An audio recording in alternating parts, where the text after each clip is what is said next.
Hello friends, mission IAS में आपका स्वागत है। आज हम विजन आईएएस के 24 दिसंबर वाले डेली करंट अफेयर्स डिस्कस करेंगे। So friends, let's move to the first article. Basically national health authority जो हेल्थ पैकेजेस प्रोवाइड की गई है आयुष्मान भारत प्रोग्राम के तहत, उनको रिव्यू करेगा। हम बात करते हैं एनएचए के बारे में, जो क्वेश्चंस के लिए इंपॉर्टेंट है। तो बेसिकली एनएचए इंप्लीमेंटिंग बॉडी है आयुष्मान भारत प्रधानमंत्री जन आरोग्य योजना का, जो हेल्थ इंश्योरेंस कवरेज प्रदान करता है इकोनॉमिकली वीकर सेक्शंस के लिए। एनएचए क्या स्टेप्स ले रहा है इस प्रोग्राम को एस्टेब्लिश करने के लिए, तो बात करते हैं। सबसे पहली बात कि जो भी वेरियस सेंट्रल हेल्थ स्कीम्स हैं जो डिफरेंट मिनिस्ट्री चलाती है, उन सारे सेंट्रल हेल्थ स्कीम्स को कन्वर्ज करेगा, एक डिजिटल प्लेटफॉर्म पर लाया जाएगा। इसका बेनिफिट क्या होगा, तो बेसिकली इसकी मदद से जो वेरियस ट्रीटमेंट्स है उसको एक प्रकार से मैपिंग की जा सकेगी। मैपिंग का मतलब है प्रॉपर एनालिसिस किया जा सकेगा कि कौन से सेक्शन ऑफ पॉपुलेशन इलाज करा रहे हैं या ट्रीटमेंट करा रहे हैं, डिजीज पैटर्न क्या है, इन सब का एक प्रकार से मैपिंग हो सकेगा जब डाटा अवेलेबल होंगे। तो साथ ही साथ जो फ्रॉड्स देखने को मिलते हैं ऐसे स्कीम्स में, जिसके तहत जो डॉक्टर्स होते हैं या फिर हॉस्पिटल्स होते हैं वो विदाउट रिक्वायर्ड सर्जरी करते हैं, सो दैट पैसे कैलकुलेट किए जाए, ऐंठे जाए। साथ ही साथ जो गवर्नमेंट्स की बार्गेनिंग पावर है मेडिकल प्रोडक्ट्स को कोस्ट इफेक्टिवली प्रदान करने की, उसको भी एक स्ट्रेंथन करेगा। जो अन्य स्टेप्स हैं, basically affordable health insurance to middle income group, इन्हें प्रदान किए जाए। वो तरीके क्या होंगे, वो वेज क्या होंगे, इस पर भी एक प्रकार से स्टडी या एनालिसिस किया जाएगा। जैसे एनएचए 10 प्राइवेट इंश्योरेंस कंपनीज के साथ एक प्रकार से वर्क कर रही है, so that health insurance scheme को तैयार किया जाए जहां पर पीपल डिस्काउंटेड प्रीमियम्स ही पे करें और उनको हेल्थ पैकेजेस का बेनिफिट्स भी मिल सके डिस्काउंटेड रेट्स के ऊपर। जो अन्य स्टेप्स है वो बेसिकली हेल्थ बेनिफिट पैकेज 3.0। इस पैकेज की मदद से क्या होगा कि जो प्राइवेट सप्लायर्स होंगे हेल्थ सर्विसेज को, इसकी मदद से कॉस्ट एंड प्राइसिंग स्ट्रक्चर्स को वायबल बनाया जाएगा। साथ ही साथ जो भी गवर्नमेंट प्रोग्राम्स हेल्थ सेक्टर के लिए चलाए जा रहे हैं उनका पार्टनरशिप इन प्राइवेट इंस्टीट्यूशन या हॉस्पिटल से किए जाने की बात की जा रही है, सो दैट जो गवर्नमेंट प्रोग्राम्स है वो और ज्यादा अच्छी तरीके से इंप्लीमेंट हो सके। अगर हम आयुष्मान भारत प्रधानमंत्री जन आरोग्य योजना की बात करें तो इसके तहत आपको पता है कि 5 लाख का कवरेज दिया जाता है पर फैमिली, यानी कि 50 करोड़ पर्सन्स को ये कवर करेगा। और एक फैमिली के ऊपर 5 लाख का इंश्योरेंस कवरेज है, specifically for secondary and tertiary care hospitalisation, both public hospitals और द प्राइवेट इम्पैनल हॉस्पिटल। तो ये पब्लिक हॉस्पिटल तो है ही है, साथ ही साथ जो प्राइवेट इम्पैनल हॉस्पिटल है वहां पर भी ये जे स्कीम का बेनिफिट्स मिल सकेगा। हम बात करते हैं नेशनल हेल्थ एजेंसी के बारे में। तो बेसिकली ये नेशनल हेल्थ एजेंसी और हर स्टेट में जहां पर ये स्कीम्स लागू हो रहे हैं वहां पर स्टेट हेल्थ एजेंसीज को तैयार किया गया है, सो दैट पीएमजे स्कीम को इंप्लीमेंट किया जा सके। अब जो बेनिफिशियरीज है उसको आइडेंटिफाई किया जा रहा है as per the latest socio economic caste census data. और सबसे इंपॉर्टेंट बात ये कि जो बेनिफिशियरीज होंगे उस पर कोई लिमिट नहीं है फैमिली साइज या फिर एज का, यानी कि एक फैमिली में 5 मेंबर्स या 7 मेंबर्स भी हो सकते हैं, कोई फर्क नहीं पड़ता वो एज, चाहे वो ओल्ड एज हो या फिर यंग एज हो। बस इस पैरामीटर्स क्या है, सेकेंडरी और टर्शियरी हॉस्पिटलाइजेशन होना चाहिए। साथ ही साथ स्टेट्स को फ्लेक्सिबिलिटी दी गई है इस स्कीम के तहत कि कैसे वो इस स्कीम को इम्प्लीमेंट करें। अलॉन्ग विद जो बेनिफिट्स है वो ऑल ओवर कंट्री के लिए पोर्टेबल होंगे, यानी कि पूरे देश में ये स्कीम्स चलाई जा रही है। और सबसे इंपॉर्टेंट बात कि ये जो स्कीम है गर्ल चाइल्ड को, वुमेन को, सीनियर सिटीजन्स को प्रायोरिटी देती है, प्रायोरिटी के रूप में एक प्रकार से इलाज किया जाता है। Let's move to the next article friend. It is basically एक रिपोर्ट जारी किया गया है इंटरनेशनल एनर्जी एजेंसी के द्वारा। इसमें ये आइडेंटिफाई किया गया है कि जो carbon capture utilisation and storage technology, ये प्रॉपर या फिर जो जितनी मात्रा में देशों में इंप्लीमेंट किए जाने चाहिए वो उतनी ज्यादा सफिशिएंट नहीं है, जिसके कारण जो CO2 इमिशन का टारगेट है रिड्यूस करने का वो फुलफिल नहीं हो पा रहा। क्या बात कही गई इस रिपोर्ट में उसके बारे में जानते हैं। तो बेसिकली जो ग्लोबल प्रोग्रेस है on the development of CCUS technology. CCUS technology का मतलब ये हुआ कि वैसे टेक्नोलॉजी जो कार्बन इमिशंस को या फिर जीएचजी इमिशंस को कम करने के लिए डेवलप किए जाते हैं। तो इन टेक्नोलॉजी को एक प्रकार से देशों में इम्प्लीमेंट किया जाएगा, लेकिन इसके अपने चैलेंजेस है। फॉर एग्जांपल ये टेक्नोलॉजी काफी ज्यादा कॉस्टली होती है और हर देश के पास इनके बनाने के तरीके अवेलेबल नहीं होते। इसीलिए ये आइडेंटिफाई किया गया है कि ग्लोबल प्रोग्रेस जो CCUS टेक्नोलॉजी पर हो रहा है स्पेसिफिकली फ्रॉम 2010 से 2020 was not in track to effectively control greenhouse gas emission and achieve net zero emission, so that जो ग्लोबल वार्मिंग का टारगेट रखा गया है कि बिलो 1.5 डिग्री सी रखा जाए बाय 2050, ये अचीव होने में डिले हो सकता है या फिर नॉन अचीवेबल हो सकता है। क्या कारण है ऐसे टेक्नोलॉजी का इम्प्लीमेंट ना हो पाना? तो इसके लिए जैसा कि मैंने बोला कि स्टोरेज और ट्रांसपोर्टेशन जो मेजर रोड ब्लॉक है ऐसे टेक्नोलॉजी को इम्प्लीमेंट करने में। और दूसरा चैलेंज ये भी है कि ये जो टेक्नोलॉजी है ये जो विभिन्न देशों ने INDC यानी कि intended nationally determined contribution project पेश किए हैं, उनमें भी ये CCUS टेक्नोलॉजी के बारे में कुछ मेंशनिंग नहीं की गई है। CCUS टेक्नोलॉजी की बात करें तो क्या होती है ये टेक्नोलॉजी? जैसा कि मैंने आपको बताया, इसकी मदद से कार्बन डाइऑक्साइड जो भी इमिट करते हैं उसको एटमॉस्फेयर में जाने से रोका जा सके। वो कार्बन डाइऑक्साइड CO2 इमिशन कैसे होते हैं? फॉसिल फ्यूल्स के बर्न करने से, या फिर जो इंडस्ट्रीज होते हैं वहां पर जो एनर्जी जनरेशन होता है या मैन्युफैक्चरिंग होता है, तो उसके कारण जो CO2 इमिशंस होते हैं वहां से निकलते हैं। इसमें क्या होता है इस टेक्नोलॉजी के तहत, सबसे पहले जो भी CO2 इमिट करेंगे उनको कैप्चरिंग कर ली जाएगी फ्रॉम द फ्यूल कंबशन और इंडस्ट्रियल प्रोसेसेस। साथ ही साथ एक बार इसको कैप्चर करने के बाद चाहे वो शिप की मदद से या फिर पाइपलाइन की मदद से उसे ट्रांसपोर्ट किया जाएगा। साथ ही साथ तीसरा इंपॉर्टेंट बात मेथड क्या होता है कि इसको रिसोर्स के रूप में यूज कर सकते हैं। रिसोर्सेज के रूप में यूज करने का मतलब है जैसे हम बिल्डिंग कंस्ट्रक्शन मटेरियल्स के रूप में इसका इस्तेमाल कर सकते हैं, रोड कंस्ट्रक्शन में इस्तेमाल कर सकते हैं, so that valuable products create किए जाए या सर्विसेज क्रिएट किए जाए। या फिर जो सबसे बेस्ट सॉल्यूशन क्या होता है कि ऐसे जो कार्बन कैप्चर है इनको परमानेंटली स्टोर कर दिया जाए डीप अंडरग्राउंड में इन जियोलॉजिकल फॉर्मेशन, यानी कि धरती के नीचे इन्हें अंडरग्राउंड कर दिया जाए। ये जो टेक्नोलॉजी है CCUS टेक्नोलॉजी, अगर इसे पूरा देश या फिर कोई भी देश इंप्लीमेंट करता है या फिर कोई फैक्ट्री इंप्लीमेंट करता है तो 85 से 95% CO2 इमिशन आराम से एटमॉस्फेयर में से एब्जॉर्ब किए जा सकते हैं। तो काफी अच्छी टेक्नोलॉजी है। प्रेजेंट स्टेटस की बात करें तो ये जो CCUS टेक्नोलॉजी है ये 40 crore tons of carbon dioxide emission उसे कैप्चर करने की बात करता है बाय ईयर 2025। हाल ही में department of science and technology ने नेशनल प्रोग्राम भी लॉन्च किया है on CO2 storage research as a part of accelerating CCS technology initiative to support CCUS project. यानी गवर्नमेंट ऑफ इंडिया ने बेसिकली एक नेशनल प्रोग्राम लॉन्च किया है कि कैसे हम CO2 स्टोरेज को बूस्ट कर सकते हैं, कैसे हम CCS टेक्नोलॉजी को भारत में स्पीड अप कर सकते हैं, so that green house gases की जो समस्या है या ग्लोबल वार्मिंग की समस्या है उसको कर्व किया जा सके। तो ये याद रख सकते हैं। Let's move to the next article. It is basically cabinet की हाल ही के मीटिंग में बेसिकली इन्होंने 4 फिल्म मीडिया यूनिट्स को मर्ज कर दिया है with the national film development corporation. वैसे तो फिल्म जगत के न्यूज UPSC के लिए इंपॉर्टेंट नहीं है, फिर भी क्या पता पूछ ले तो हम इनके बारे में जानेंगे। क्या है ये national film development corporation?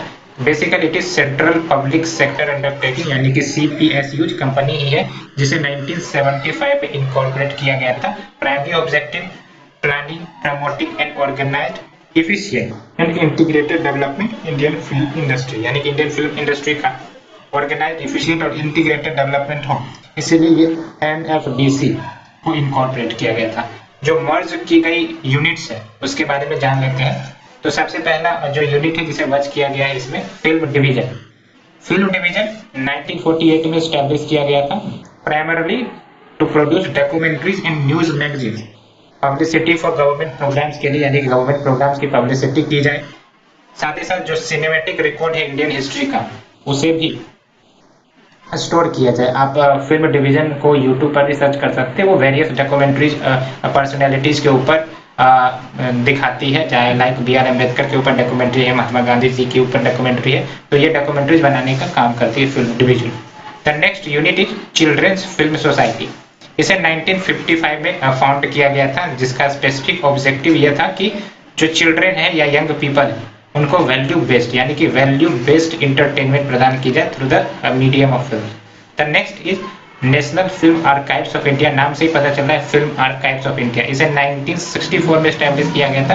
Primary objective क्या था कि जो भी इंडियन सिनेमैटिक हेरिटेज है, चाहे वो पास्ट के हो या फिर प्रेजेंट के हो, इन सबको एक प्रकार से एज ए हेरिटेज के रूप में प्रिजर्व किया जाए, सो दैट भविष्य में इसको जो जनरेशन है उनको दिखाया जा सके या शोकेस किया जा सके।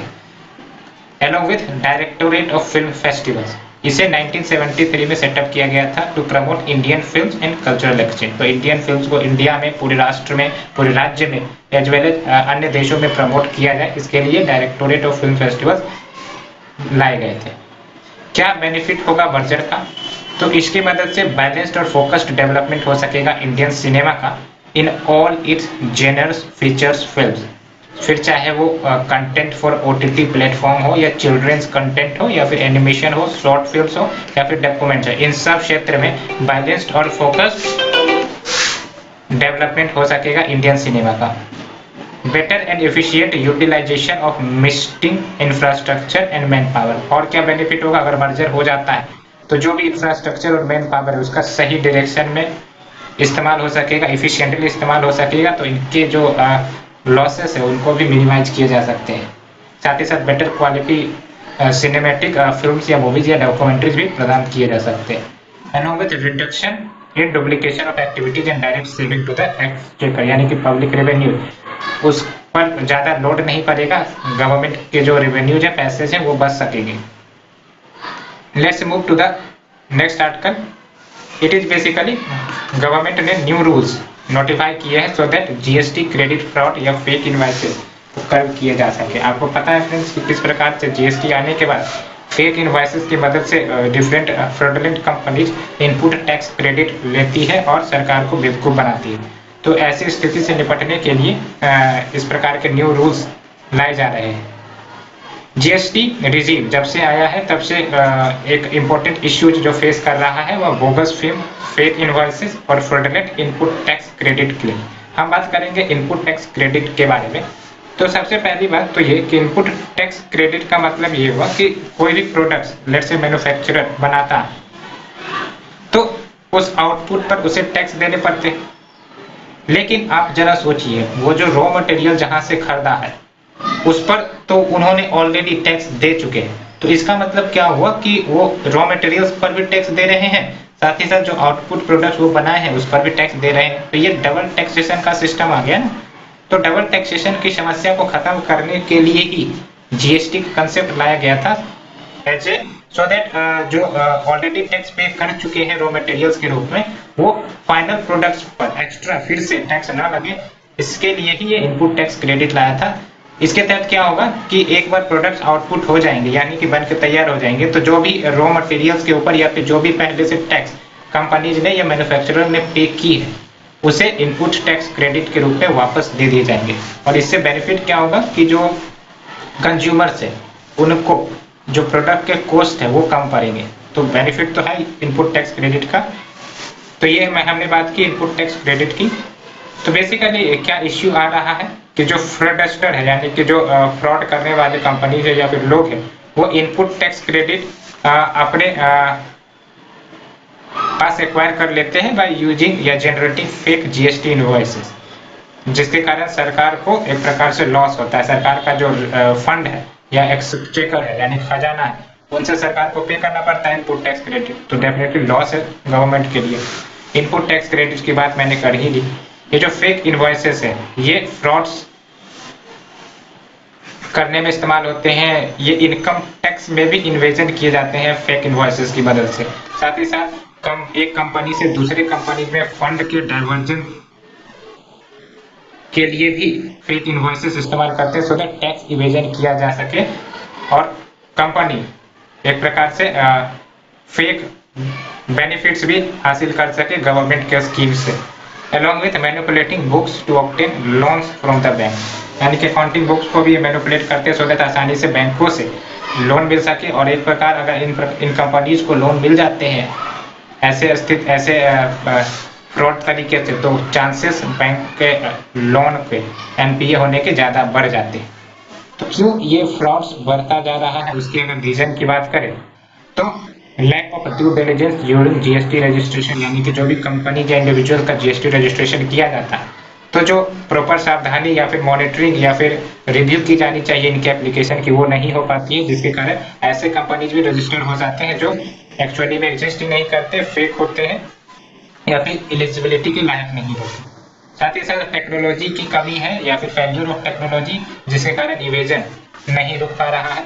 साथ ही साथ lack of oversight and supervision, यानी कि रेगुलेटरी सुपरविजन की भी कमी देखने को मिल रही है, along with non-existence tax return forms that would have helped in matching invoices and weeding out any fake transaction, यानी कि जो non existence tax return forms है ये नहीं अवेलेबल है, जिसके कारण जो इनवॉइसेस है जो वो मैच नहीं हो पाते, और जब वो इनवॉइसेस मैच नहीं हो पाते तो डेफिनेटली जो फेक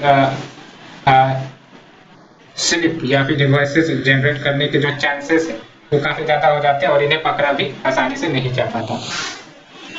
हाल ही में सेंटर ने मॉडिफिकेशन की है जीएसटी रूल 2020 में, so that norms GST registration norms को टाइटन किया जाए, so that genuine companies he register हो, क्योंकि ये सबसे बड़ा इम्पैक्ट क्या हो रहा है कि जो एक्सचेकर है गवर्नमेंट का, जो ऑलरेडी खास्ता हालत में है, उनके ऊपर दबाव बढ़ता जा रहा है। Let's move to the next article friend. It is about first tiger translocation in Uttarakhand from Jim Corbett tiger reserve to Rajaji tiger reserve, यानी कि ये दोनों टाइगर रिजर्व उत्तराखंड में ही है। न्यूज इसलिए है कि यह पहली बार हो रहा है जब जिम कॉर्बेट टाइगर रिजर्व से किसी टाइगर को एक लोकेशन से दूसरे लोकेशन यानी कि राजाजी टाइगर रिजर्व के पास ट्रांसफर किया जाएगा। तो टाइगर नहीं, बेसिकली टाइगरेस है जिसको शिफ्ट किया जाएगा as a part of project, so that जो राजाजी टाइगर रिजर्व है उत्तराखंड में ही है, इन एरिया में बिग कैट यानी कि टाइगर के पॉपुलेशन डेंसिटी को बढ़ाया जाए। डेंसिटी यानी कि पर स्क्वायर किलोमीटर एरिया में more and more tigers available हो राजाजी टाइगर रिजर्व में, इसकी दिशा में यह स्टेप लिया जा रहा है। Project for translocation of tigers to the western part of Rajaji was approved by national tiger conservation authority in 2016। आपको पता होना चाहिए जब भी ट्रांसलोकेशन या फिर मूवमेंट ऑफ टाइगर्स की बात की जाती है तो सबसे इम्पोर्टेंट अथॉरिटी जो इस फील्ड में है वो नेशनल टाइगर कंजर्वेशन अथॉरिटी। इसके परमिशन के बिना टाइगर एक लोकेशन से दूसरे लोकेशन नहीं जा सकते, इसीलिए इससे पहले ही परमिशन ली जा चुकी थी 2016 में, अब ये इम्प्लीमेंट हो रहा है। बात करते हैं नेशनल टाइगर कंजर्वेशन अथॉरिटी, ये स्टैट्यूटरी बॉडी है और ये आपको याद रखने की जरूरत है। It comes under ministry of environment, forest and climate change, और ये टाइगर कंजर्वेशन के फील्ड में ही वर्क करता है। ट्रांसलोकेशन का मतलब यही हुआ कि कोई भी लिविंग इंडिजीनियस प्लांट्स या फिर एनिमल्स है उसका एक जगह से यानी कि जो उनका जो नेचुरल हैबिटेट है उनको वहां से रिमूव कर या फिर ट्रांसलोकेट कर दूसरे लोकेशन में डालना। और इट इज कैरिड आउट क्यों किए जाते हैं ये सब, सो दैट स्पीसीज के जो सर्वाइवल चांसेस या रिकवरी चांसेस है उसे बूस्ट किया जा सके, या फिर रिस्टोरेशन प्रोग्राम्स के लिए ये ट्रांसलोकेशन किए जाते हैं, या फिर to establish a species for a specific purpose, है ना, कुछ स्पेसिफिक पर्पज के लिए भी ट्रांसलोकेशन किए जा सकते हैं। साइंटिफिक स्टडी हो सकता है या फिर एजुकेशन हो सकता है। अगर हम राजाजी टाइगर रिजर्व की बात करें तो ये शिवालिक रेंज ऑफ हिमालयज यानी कि उत्तराखंड में शिवालिक रेंज है हिमालयज का, वहां पर ये लोकेटेड है। और ये दूसरा टाइगर रिजर्व है उत्तराखंड में आफ्टर JCTR यानी कि जिम कॉर्बेट नेशनल पार्क। बात करते हैं Jim Corbett national park, gym Corbett tiger reserve की, तो ये उत्तराखंड के नैनीताल डिस्ट्रिक्ट में लोकेटेड है और भारत का सबसे पुराना नेशनल पार्क है जिसको 1936 में ही स्टैब्लिश किया था, सो दैट जो इंडेंजर्ड बंगाल टाइगर है उनका प्रोटेक्शन किया जा सके। और ये जो जिम कॉर्बेट नेशनल पार्क थे यही पहला टाइगर रिजर्व बना था जब प्रोजेक्ट टाइगर इनिशिएटिव लिया गया था। आप हमें बताइए दूसरा टाइगर रिजर्व कौन बना था after this. So friends let's move to the short news. It is about Vishwa Bharati university. बात करते हैं इस यूनिवर्सिटी के बारे में। इसको बनाया गया था नोबल लॉटरेट रविंद्रनाथ टैगोर 1921 में। 1921 में रविंद्रनाथ टैगोर ने इसको स्टैब्लिश किया था। 1951 में इसको सेंट्रल यूनिवर्सिटी के रूप में डिक्लेयर किया गया, साथ ही साथ as an institution of national importance by an act of parliament. साथ ही साथ ये ओल्डेस्ट सेंट्रल यूनिवर्सिटी है पूरे देश में, यानी भारत में सबसे पुरानी सेंट्रल यूनिवर्सिटी है तो ये विश्व भारती यूनिवर्सिटी है। और प्राइम मिनिस्टर इस यूनिवर्सिटी के चांसलर है। जनरली गवर्नर चांसलर होते हैं, यहाँ पर प्राइम मिनिस्टर है इस यूनिवर्सिटी के chancellor. The next news is cabinet ने अप्रूवल दे दी है कि 100% एफडीआई किए जा सकते हैं, यानी कि foreign direct investment DTS services. ये फॉरेन डायरेक्ट इन्वेस्टमेंट क्या होता है फ्रेंड? बेसिकली दो प्रकार के इन्वेस्टमेंट विदेशों से आते हैं, नाम से ही पता चला फॉरेन, यानी कि विदेशों से आने वाले पैसे या फिर इन्वेस्टमेंट जो पार्टिकुलर प्रोजेक्ट के लिए किए जाते हो। जो आपको पता होगा फ्रेंड्स कि फॉरेन इन्वेस्टमेंट दो प्रकार के होते हैं, एक तो एफडीआई होता है और एफपीआई होता है। एफपीआई मतलब फॉरेन पोर्टफोलियो इन्वेस्टमेंट। एफडीआई के तहत बेसिकली जो भी इन्वेस्टमेंट करते हैं उन इन्वेस्टर्स को रजिस्टर करना पड़ता है सिडबी के साथ, लेकिन एफपीआई में ऐसा कोई रेस्ट्रिक्शन नहीं है। बेसिकली कोई रजिस्टर्ड इन्वेस्टर्स उनके साथ टाई अप करके जो फॉरेन इन्वेस्टर्स है वो इन्वेस्ट कर सकते हैं without following rules and regulation. वो एफपीआई में देखने को मिलता है। तो बात वही है कि अभी 100% एफडीआई डीटीएस सर्विसेज में कैबिनेट ने अप्रूवल दे दी है। Cabinet approved revisions in guidelines so that जो direct to home services in the country under which जो लाइसेंस, अगर कोई भी एफडीआई आता है डीटीएस सर्विसेज के क्षेत्र में, तो अब जो लाइसेंस इश्यू किए जाएंगे वो 20 ईयर्स तक के लिए वैलिड होंगे। साथ ही साथ 100% एफडीआई डीटीएस सेक्टर में अलाउ होगा। अभी तक लाइसेंस 10 ईयर्स तक के लिए वैलिड थे और एफडीआई सिर्फ 49% लिमिटेड थे, लेकिन अब इसे 100% कर दिया गया है। सो ये काफ़ी गुड न्यूज़ है ये फॉरेन इन्वेस्टमेंट को इंडिया में लाने के लिए। बात करते हैं post matric scholarship to students belonging to scheduled caste. हम इस स्कीम की बात करते हैं पीएमएसएससी के बारे में। तो बेसिकली ये स्कॉलरशिप स्कीम लाई गई थी so that financial student assistance दिए जा सके एससी स्टूडेंट्स को which is studying at post matriculation या फिर post secondary stage, so that वो अपने एजुकेशन को कंप्लीट कर सके। पोस्ट मैट्रिक स्कॉलरशिप यानी कि वैसे स्कॉलरशिप जो मैट्रिकुलेशन के बाद दिए जाते हैं। फॉर एग्जांपल जब आप सेकेंडरी एजुकेशन यानी कि 12th के एजुकेशन को क्रॉस करते हो या पास करते हो तब ये स्कीम्स दिए जाएंगे। ये सेंट्रली स्पॉन्सर्ड स्कीम है जो ministry of social justice and empowerment चलाती है और स्टेट गवर्नमेंट्स इन्हें इंप्लीमेंट करता है। क्या चेंजेस किए गए हैं इस स्कीम के तहत बात करते हैं इसके बारे में। तो बेसिकली ये ऑनलाइन प्लेटफॉर्म के ऊपर अब रन करेगा। जैसे नेशनल स्कॉलरशिप पोर्टल है उसी प्रकार से ये स्कॉलरशिप का भी अपना एक ऑनलाइन प्लेटफॉर्म होगा। और सेंट्रल शेयर यानी कि 60%, आपको पता है सेंट्रली स्पॉन्सर्ड स्कीम है यानी कि स्टेट गवर्नमेंट और सेंट्रल दोनों फंड करते हैं, तो जो सेंटर का शेयर है 60% ये डायरेक्ट बेनिफिट ट्रांसफर मोड के माध्यम से रिलीज किए जाएंगे।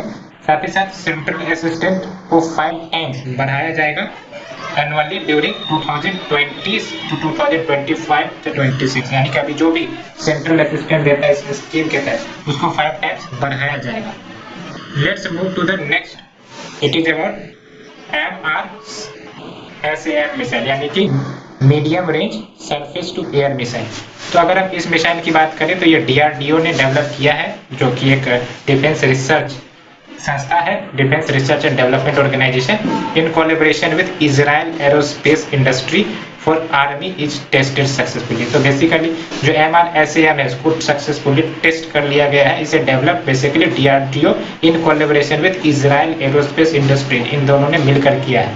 तो ये याद रख सकते हो फ्रेंड। ये जो MRSAM आर्मी वर्जन, इसमें कमांड एंड कंट्रोल पोस्ट होगा, मल्टी फंक्शन रेडार यानी कि स्ट्रॉन्ग रेडार सिस्टम होगा, साथ साथ मोबाइल लॉन्चर सिस्टम यानी कहीं पर भी इस सिस्टम को लॉन्च किया जा सकता है, इस मिसाइल को लॉन्च किया जा सकता है। इसी का नाम है मोबाइल लॉन्चर सिस्टम, यानी कि जो लॉन्चर सिस्टम है मोबाइल है, कहीं पर भी इसको ले जाकर लॉन्च किया जा सकता है। मई 2019 में Indian navy, DRDO and IAI यानी कि इजराइल एरोस्पेस इंडस्ट्रीज ने नेवल वर्जन ऑफ MRSAM को सक्सेसफुली टेस्ट किया था। अभी क्या है आर्मी के लिए इन्होंने इस मिसाइल को टेस्ट किया है, इससे पहले उन्होंने नेवी के लिए इस मिसाइल को टेस्ट किया था।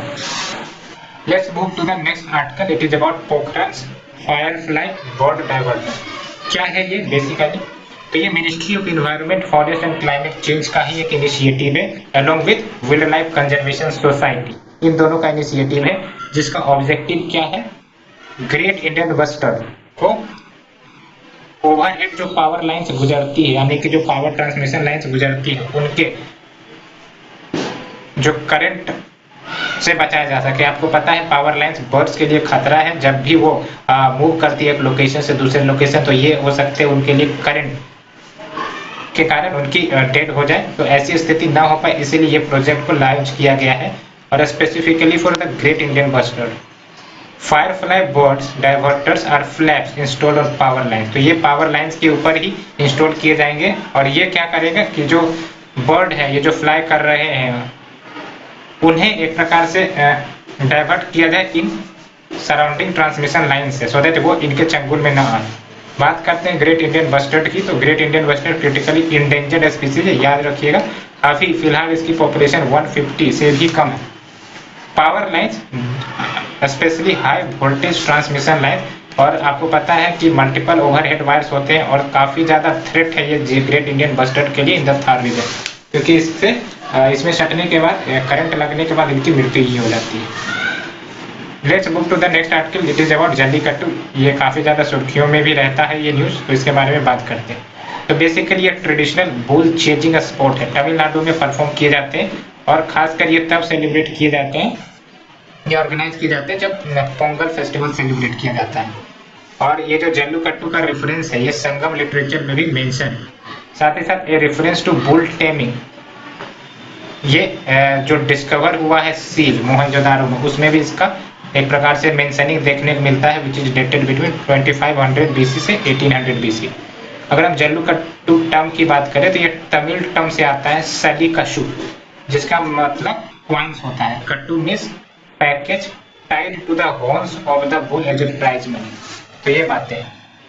Let's move to the next article, it is about marine products export and development authority, यानी कि MPEDA। काफी इंपॉर्टेंट न्यूज है। तो MPEDA बेसिकली इन्होंने मल्टीलिंगुअल कॉल सेंटर लॉन्च किया है एक्वा फार्मर यानी कि वैसे फार्मर जो फिशिंग करते हैं, इनके लिए कॉल सेंटर लॉन्च किया है विजयवाड़ा इन आंध्र प्रदेश। बात करते हैं MPEDA के बारे में, तो ये स्टेट्यूटरी बॉडी है जिसको 1972 में स्टैब्लिश किया गया था under the ministry of commerce and industry, so that marine product जैसे फिशरीज हो गए या फिश रिलेटेड प्रोडक्ट्स हो गए, उनके एक्सपोर्ट को प्रमोट किया जा सके। नाम से ही पता चल रहा है maritime products export development authority, marine exports को ये बूस्ट करता है। फोकस क्या होता है इस MPEDA का? तो मार्केट प्रमोशन किए जा सके मेराइन प्रोडक्ट के, कैप्चर फिशरीज, कल्चर फिशरीज का मतलब ये कि पशु मतलब मत्स्य पालन, साथ ही साथ processing infrastructure and value addition को इनहांस करने का काम करता है, क्वालिटी कंट्रोल करने का काम करता है, research and development marine product के क्षेत्र में करता है, सो दैट क्वालिटी और एक्सपोर्ट बूस्ट किए जा सके ऑल ओवर वर्ल्ड में। सो फ्रेंड्स, ये थी हमारी आज की आर्टिकल लेक्चर। हो आपको ये पसंद आ रही हो, अगर पसंद आ रही है तो प्लीज शेयर सब्सक्राइब जरूर करें। Thank you friend, thank you very much.